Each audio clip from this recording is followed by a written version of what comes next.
사도신경으로 신앙을 고백합니다. 나는 전능하신 아버지 하나님 천지의 창조주를 믿습니다. 나는 그의 유일하신 아들 우리 주 예수 그리스도를 믿습니다.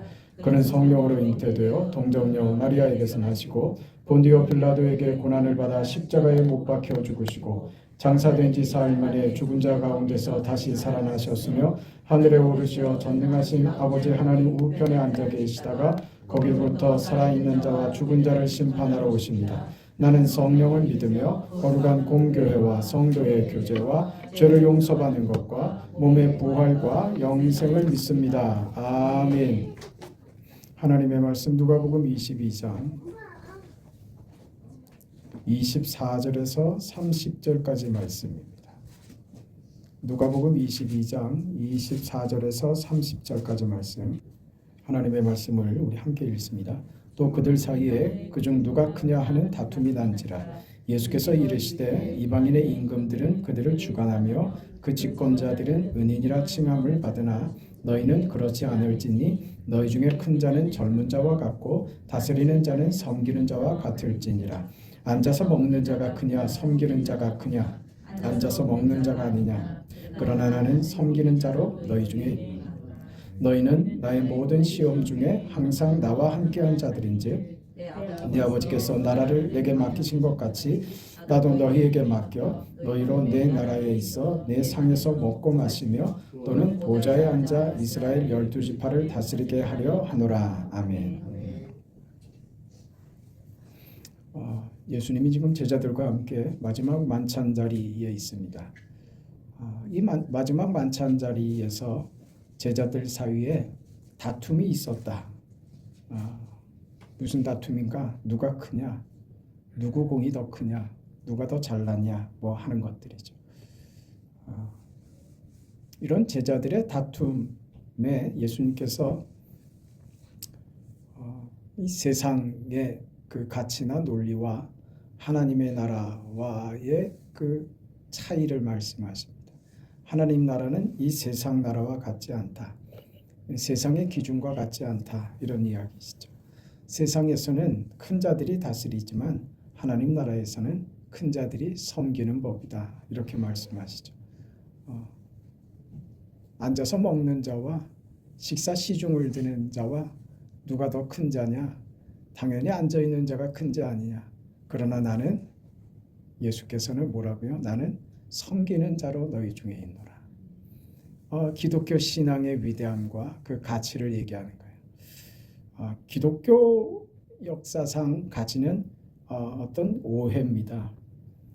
기독교 진리가 가지고 있는 그 생명과 그 위대함 때문에 마땅히 옳은 것을 알고 진리를 가졌다면 만왕의 왕이신 하나님이 내 편이시라면 우리가 마땅히 세상에서도 힘을 가져야 된다 이렇게 생각했던 것이죠. 사실 이거는 성경이 그렇게 가르친 바가 없고 예수님 자신은 언제나 낮아지심을 가르치셨음에도 불구하고 지금 제자들이 마지막 그 만찬 자리에서도 서로의 높음을 지금 자랑하고 그것으로 저들은 예수님께서는 죽음을 얘기하시는데 저들은 지금 예수님의 죽음과는 전혀 상관없는 완전히 다른 꿈을 꾸고 있는 것이죠. 힘을 가져야 된다. 마땅히 힘을 가져야 된다고 생각하는 것은 어찌 보면 성경의 가르침이 아니라 우리 인간의 본성들 때문에 그렇습니다. 세상에서 군림하고 싶죠. 떵떵거리고 싶고 힘이 있고 싶죠. 무슨 정치력을 가지고 무슨 지위를 가지고 있다고 하는 것은 세상을 사는 데 있어서 참 유용한 도구가 됩니다. 사람들 앞에서 그 자신이 굳이 뭐 어깨를 의시대고 하지 않아도 사람들이 알아서 고개를 숙이고 그 사람 우러러보고 그 부러워하고 하는 시선을 한눈에 받습니다. 그러고 싶죠. 누구나 대중의 지지와 환호와 관심을 받고 싶은 것이 인생들입니다. 그게 힘이 되기 때문에 그렇습니다. 그 힘을 인생들은 누구나 다 그 힘을 과시하고 싶어 합니다. 기독교 역사상의 그 어떤 아이러니라고 할까요? 그 로마에서 그 기독교는 몹시 탄압을 받았습니다.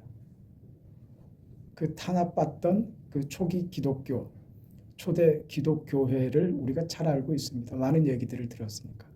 콜로세움에서 또 카타콤에서 수없이 죽어간 신앙의 이야기들. 기가 막힌 이야기들을 듣죠. 어떻게 그런 신앙을 가질 수 있었을까? 어떻게 저들의 인생의 모든 것을 다 던져놓고 저렇게 믿음을 보일 수 있었을까? 기가 막히죠. 굶주린 사자의 입에 물어 뜯겨가면서 그 얼굴이 해처럼 빛났다. 이런 기록들은 사실은 믿어지지가 않는 그런 기록들입니다. 그렇게 그 시대의 기독교회의 신앙과 교회의 순결함과 그 믿음의 그 위대함은 찬란하게 빛이 났던 그런 시절입니다. 그래서 그런 말 있잖아요. 작은 것이 아름답다고요. 이게 무리가 되고 집단이 되고 이게 큰 덩치가 되면 하지 못하는 것들이 있습니다. 너무 어렵죠. 순결함을 유지하고 하나됨을 유지하고 하는 것이 덩치를 가지면 힘을 가지면 그게 어려워집니다. 왜냐하면 거기에 인간의 본성들이 개입되기 때문입니다. 가진 힘으로 과시하려고 하는 인간의 본성들이 들어가기 때문에 그렇습니다. 작은 것에 아름다움이 있습니다. 그건 분명히 있습니다. 성경에 기록된 역사들을 봐도 하나님이 작은 자를 들어서 쓰셨지 큰 자를 들어서 쓰지 않습니다. 그리고 언제나 하나님께 속한 자들은 언제나 작은 자에 속했지 큰 자에 속해 본 역사가 없습니다. 이건 성경 역사도 그렇고 세계사 내내 교회사 내내 이루어져 왔던 일들입니다. 근데 우리 본성이라는 게 말이에요. 그 로마 시대에 그렇게 찬란한 신앙을 꽃피웠던 이런 고통과 압제 아래서는 교회는 망하고 말 것이다. 교회는 뿌리부터 뽑혀버릴 것이다. 라고 모두가 생각했던 그 시대에 오히려 교회는 찬란했습니다. 규모나 화려함은 없었지만 그 뜨거운 신앙의 열정과 하나님을 향한 하나님 나라를 향한 저들의 마음의 순수함과 그 믿음의 열정은 어느 시대 어느 누구도 따라갈 수 없는 신앙이었습니다. 그랬죠. 근데 그 신앙이 어떻게 무너지는 줄 아세요? 이게 아이러니라고요. 로마의 콘스탄틴이 황제가 됩니다. 그러면서 이 사람이 로마의 국교로 기독교를 지정을 해요. 국교가 된다는 건 무슨 말이냐면 강제로 교회를 다녀야 되는 거예요. 강제로. 예수 믿지 않으면 몹시 큰 불이익을 겪는 그게 국교가 되는 거예요. 교회와 정치, 교회와 국가가 하나가 되어버릴 때 교회가 정치력을 가지게 될 때 다시 말해서 교회가 권력을 가지게 될 때 교회가 얼마나 참담하고 비참하게 무너지던가 그게 중세 기독교입니다. 암흑의 시대라고 하잖아요. 중세 기독교가 아이러니하게 그렇게 되더란 말이에요. 여러분 우리 생각에 로마의 국교가 되었으니 이제 기독교는 교회는 날개를 달게 됐다. 환영하고 뜨겁게 박수치고 이게 하나님의 은혜고 하나님의 섭리고 온갖 말들을 다 갖다 붙였을 거 아니에요. 그런데 결과는 참담했단 말입니다. 그 참담한 결과가 하나님이 목적하신 걸까요? 아니요. 이게 역사가 우리에게 교훈하고 가르치는 겁니다.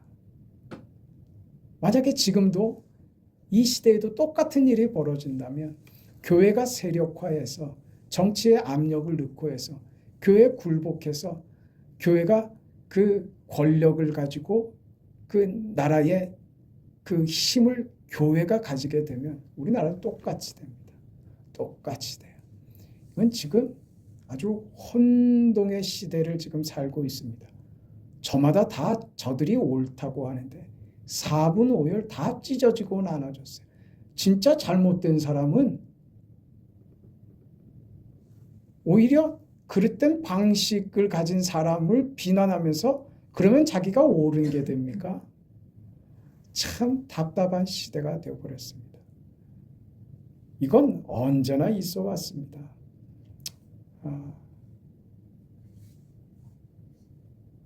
로마 시대의 그 실패를 우리가 그 깨닫고 알고 있어야 됩니다. 정치 권력을 기독교가 잡을 때 중세가 열렸습니다. 기가 막히죠.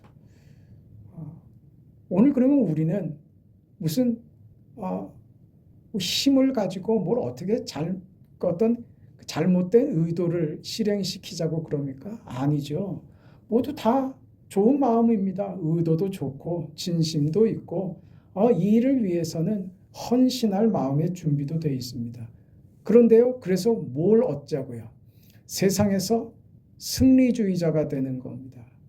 세상에서 그렇게 이겨 먹어야 되겠다.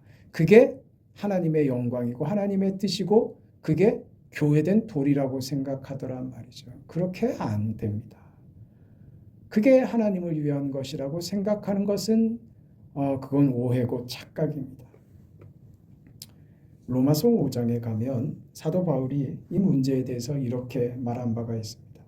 그러므로 우리가 믿음으로 의롭다 하심을 받았으니 우리 주 예수 그리스도로 말미암아 하나님과 화평을 누리자.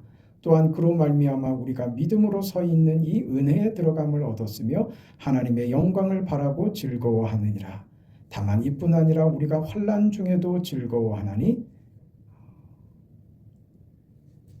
우리 자리가 어디라고요? 환난이라고요. 그 전에는요. 우리가 믿음으로 말미암아 의롭다 하심을 받았어요. 받았어요. 과거형입니다. 완료형이라고요. 이미 받았습니다. 의롭다함을 받았습니다. 우리 주 예수 그리스도로 말미암아 하나님과 화평을 누릴 그 권세와 그 지위와 신분을 이미 받았다고요. 이 믿음으로 서 있는 은혜 안에 들어감을 얻었다고요. 그 하나님의 영광을 바라고 즐거워하는 이미 받은 자로 우리가 서 있는데 그게 완성되기까지의 오늘의 현실, 그 중간, 그 텀이 뭐라고요? 환난이라고요. 우리가 환난 중에도 즐거워하나니 하는 거예요. 그러면서 이 환난이 지금 현실에서 우리가 겪는 이 환난이 무엇을 만드느냐? 즐거워할 수 있는 결과를 만든다. 그게 뭐라고요? 환난은 인내를, 인내는 연단을, 연단은 소망을 이루는 줄 알미라. 그렇게 하는 거죠. 하나님의 약속과 우리가 겪고 있는, 우리가 살고 있는 지금 현실 사이에 환난이라고 하는 것이 우리 삶의 실제고 우리가 당면하는 우리 삶의 자리란 말입니다. 환난 없는 그런 생은 없습니다. 모두가 다 어렵습니다. 그 어려움이 그냥 의미 없는 어려움으로, 막연한 어려움으로가 아니라 그 환난이 왜 우리에게 기쁨을 주고 소망을 주느냐?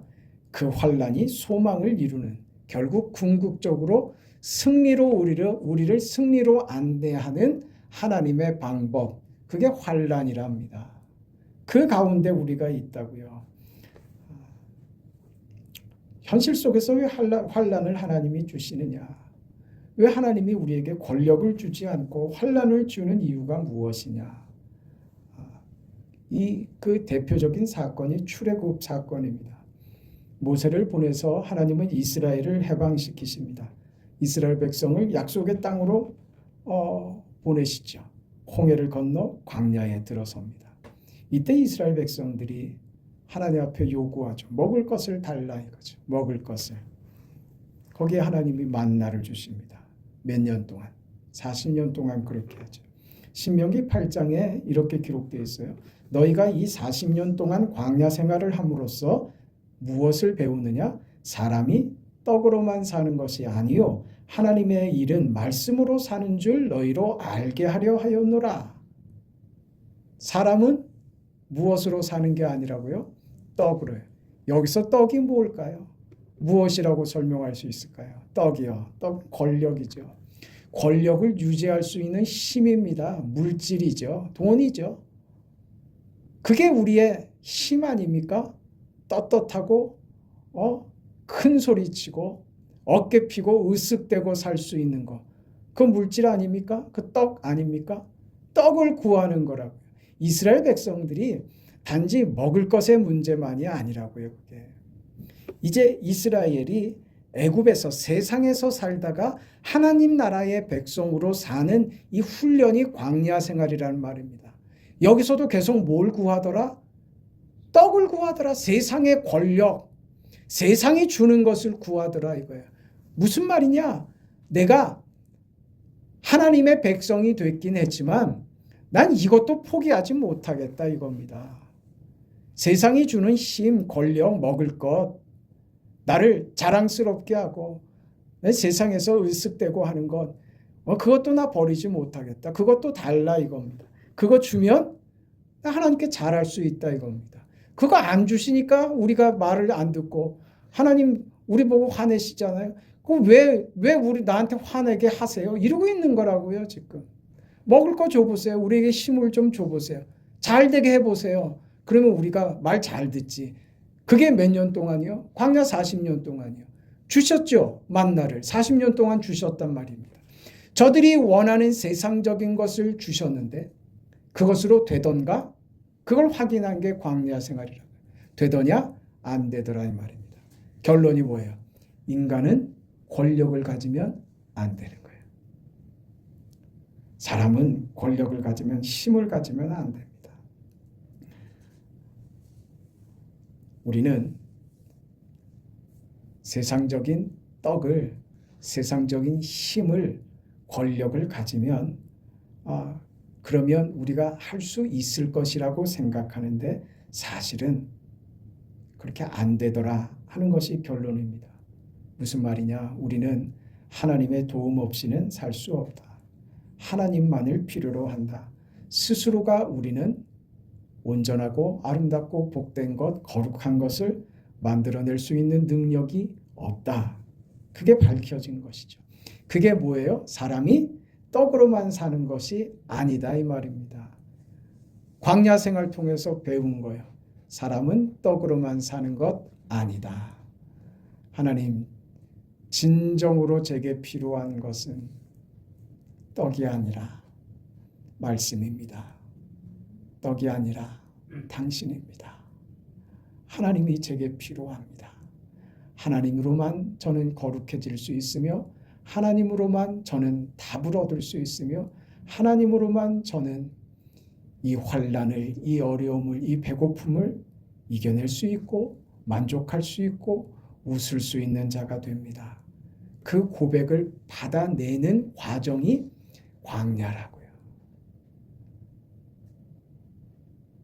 오늘 우리의 고백이 하나님 앞에서 이 고백으로 나오면 되는 거예요. 하나님, 제게 환난을 통해서 소망을 만드시는 하나님을 믿습니다. 환난을 통해서 소망을 만드시는 하나님. 그렇게 종이 고백하는 것은 저는 어려움이 없었으면 하나님을 찾을 생각도 안 했을 것이며 제가 떡으로 만족하는 그런 인생이기에 제가 떡이 풍족했으면 하나님을 구하지도 않았을 것입니다. 저를 아시는 하나님께서 저에게 환난의 터널을 통과하게 하셔서 하나님을 구하게 하셨으니 감사합니다. 여러분 이 고백이 나오면 되는 거라고요. 거기 답이 있다고요. 바보같이 떡을 찾아서 헤매고 돌아다니지 말고 떡 좀 주세요. 떡 좀 주세요. 그러고 돌아다니지 말고 그 떡에서 떡 몇 개 주신 거 가지고 떡 사세요. 떡 사세요. 그러고 돌아다니지 말고 하나님이 하셨습니다. 하나님이 나의 전부이시며 하나님이시기에 내가 웃을 수 있게 되었습니다.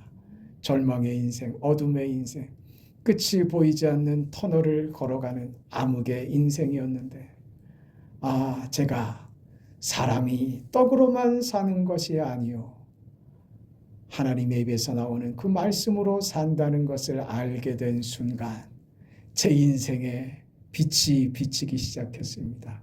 드디어 길이 보였습니다.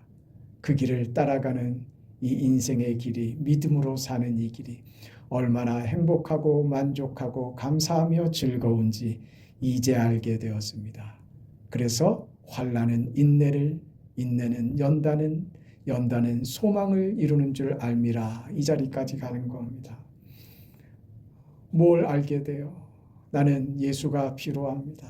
그리스도가 필요합니다. 환난을 만나면 예수가 필요하다는, 그리스도가 필요하다는 것을 새삼스럽게 다시 확인하는 것이 우리입니다.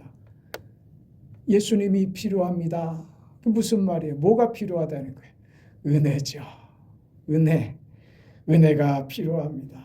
은혜가 필요하다는 것은 우리에게 필요한 것이 우리에게 없다는 겁니다. 내게 필요한 것은 내게 없습니다. 주님께 있습니다. 우리에게는 아무것도 없습니다. 주님만이 나의 모든 필요를 가지고 계십니다. 주님이 선언하셨잖아요. 내가 곧 길이요, 진리요, 생명이라고요. 그 예수 자신이 길이 되시고 진리가 되시고 생명이 되십니다. 자체가 그러십니다. 그걸 얻어내신 것이 아니라 본래가 길이며 진리며 생명이신 겁니다. 그 길이며 진리며 생명이신 그 주님을 구하는 인생이, 그 인생이 복받은 인생인 거예요. 광야길을 걸으며 떡을 좀 달라고, 떡 좀 달라고, 배고파 죽겠다고, 힘들어 죽겠다고, 왜 날 이렇게 괴롭게 하냐고, 차라리 이럴 거면 나 예수 믿게 하지나 마시지, 왜 나를 이렇게 힘들게 하십니까? 그게 우리의 불만이고 우리의 어려움이 돼버려서야 그 인생에 무슨 믿음의 결실과 하나님이 주시는 그 복됨을 어디서 찾을 수 있겠어요? 우리의 모든 필요는 예수께 있습니다. 무엇을 통해서 찾게 하신다고요? 현실적으로 고난이요, 환난이요. 그게 없으면 안 갑니다. 이스라엘 백성도 광야 40년이 그 환난의 길이 다 무엇을 찾게 하려고, 떡으로만 사는 것이 아님을 알게 하려고, 그리스도를 통해서만 허락받는, 이것이 환난이 하는 것입니다. 우리에게는 권력이 주어져서는 안 됩니다. 우리 자신이 길도 진리도 생명도 분별도 거룩함도 없는데 우리가 힘만 갖고 있으면 큰일 나는 겁니다. 나를 망하게 하는 겁니다. 다른 사람도 망하게 하는 겁니다. 아무것도 안 돼 있는 사람이 힘을 가질 때, 권력을 가질 때 나라도 망하게 합니다. 우리는 예수로 충만한 인생들입니다. 그 사람이 세상에 권력을 주는 것이 아니라 예수 안에 있는 자의 그 힘 말입니다. 넉넉함과 그 자유와 그 해방과 그 여유 말입니다. 세상을 향하여 자신감이 넘치고 그 뜨거운 용기와 두려움이 없는 그 믿음 말입니다. 그게 우리가 가지고 있는 힘입니다. 하나님께서만 주시는 것이죠. 그래서 결국 우리가 어느 자리로 간다고요? 오늘 예수님께서 하신 말씀처럼 제자들은 뭘 구해요? 권력을 구하죠. 자리를 구하죠. 명예를 구하죠. 근데 예수님께서 뭐라고요? 큰 자가 섬기는 자라고요. 가진 자는 어느 자리에 서 있다고요? 섬기는 자리에 서 있다고. 이게 믿음의 삶이고 자리입니다. 오늘 우리의 자리는 힘을 얻는 데서가 아니라 하나님께로부터 받은 그 힘과 그 용기와 그 당당함을 가지고 어느 자리? 섬기는 자리로 간다 합니다. 이게 믿음이랍니다. 이게 믿음으로 사는 자의 삶이고 예수께서 우리에게 본으로 보여주신 삶이며 예수께서 우리를 구원하신 구원의 방식이다. 그 말입니다. 그 길로 가시죠. 네. 우리는 얼마든지 져줄 수 있습니다. 왜요? 가진 자만이 져줄 수 있습니다. 우리는 얼마든지 고개 숙일 수 있습니다. 얼마든지 우리는 무릎 꿇을 수 있습니다. 왜요? 사랑하는 자는 질 수 있습니다. 사랑하는 자는 용서할 수 있습니다. 이게 안 되면 그 사람은 이미 이기려고 하는 마음, 상대를 밟고 올라가려고 하는 마음, 그 마음에서 이미 진 거라고요. 그게 무슨 방식이라고요? 세상의 방식이라고요. 세상의 권력, 세상의 힘을 구하는 것이라고요. 그건 하나님의 방식이 아닙니다. 그건 이미 진 거예요. 그건 이미 부끄러운 자리로 가버린 겁니다. 거기서 얻을 수 있는 건 아무것도 없습니다. 상대가 나한테 싸우자고 오면 나도 같이 욕지거리를 해주고 주먹을 부들부들 떨고 같이 눈에 힘을 주고 입에 험한 말들을 담아서 오고 가고 해야, 그래야 지지 않는 것이다. 그건 세상의 방식입니다. 미안합니다. 그거 할 수 있는 사람이요. 제가 실수했나 봅니다. 미안합니다. 죄송합니다. 그거 할 수 있는 거예요. 그 사람이 큰 사람입니다. 그게 믿음을 가진 자, 믿음에서 나오는 사랑, 이해, 용서, 용납할 수 있는 그 힘, 가진 자만이, 하나님의 사람만이 할 수 있는 겁니다. 그게 우리에게 본래 있다고요? 없다고요. 우리 스스로 만들 수 없는 겁니다. 그래서 주님을 구하는 거예요. 은혜를 구하고 긍휼을 구하면 무엇을 주세요? 그걸 주신다고요. 믿음을 주시고 사랑을 주셔서 겸손히 섬기는 자의 자리에 내려갈 수 있는 은혜를 허락하신다고요. 거기서 비로소 우리는 믿는 자의 위대함과 내가 가진 것의 그 큼을 거기서 발견하게 될 것입니다. 도망가지 말고 믿음으로 당당하게 맞서서 웃어주는 거예요. 부둥켜 안고 껴안아 줄 수 있는 거예요. 그게 믿음의 자리입니다. 주님이 보이신 그 길로 따라가는 우리 교회와 여러분 생애 되시기를 주의 이름으로 축원합니다. 자비하신 아버지, 하나님의 선하신 은혜와 그 사랑에 감사를 드립니다.